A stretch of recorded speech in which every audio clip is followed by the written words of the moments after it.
সপ্তম বাংলাদেশি হিসেবে পৃথিবীর সর্বোচ্চ শৃঙ্গ মাউন্ট এভারেস্ট জয় করলেন ইকরামুল হাসান শাকিল। পায়ে হেঁটে ৮৪ দিনে কক্সবাজার থেকে এভারেস্টের শিখরে পৌঁছান শাকিল। সোমবার ১৯ মে পৃথিবীর সর্বোচ্চ পর্বতশৃঙ্গটির চূড়ায় পৌঁছে বাংলাদেশের পতাকা ওড়ান এই স্বপ্নবাজ তরুণ।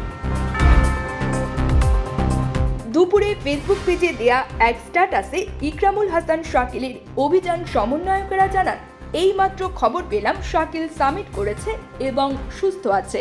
ক্যাম্প 4-এ নেমে এসেছে।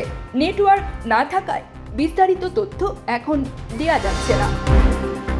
এর আগে গত ২৫ ফেব্রুয়ারি দুপুরে কক্সবাজারের ইনানি সমুদ্র সৈকত থেকে মাউন্ট এভারেস্টের চূড়ার উদ্দেশ্যে পায়ে হেঁটে যাত্রা শুরু করেছিলেন ইকরামুল হাসান শাকিল। তিনি এই অভিযানের নাম দিয়েছেন C2 সামিট।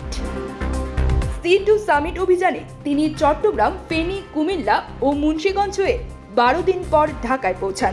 রাজধানীতে কয়েকদিনের বিরতি দিয়ে তিনি আবারও হাঁটা শুরু করেন এবং গাজীপুর, টাঙ্গাইল, সিরাজগঞ্জ হয়ে ২৮ মার্চ পৌঁছান পঞ্চগড়ে।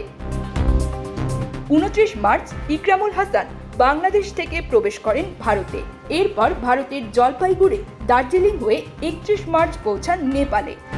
প্রায় ১,৪০০ কিলোমিটারের বেশি পথ হেঁটে গত ২৯ এপ্রিল এভারেস্ট বেস ক্যাম্পে পৌঁছান ইকরামুল হাসান। এরপর কয়েক ধাপে নানা বাধা পেরিয়ে পৃথিবীর সর্বোচ্চ পর্বত শৃঙ্গটির চূড়া জয় করেন এই বাংলাদেশি।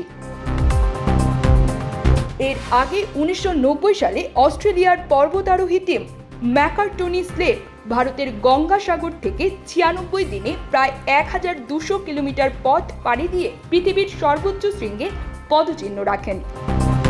নিউজ ডেস্ক, প্রবাসন নিউজ।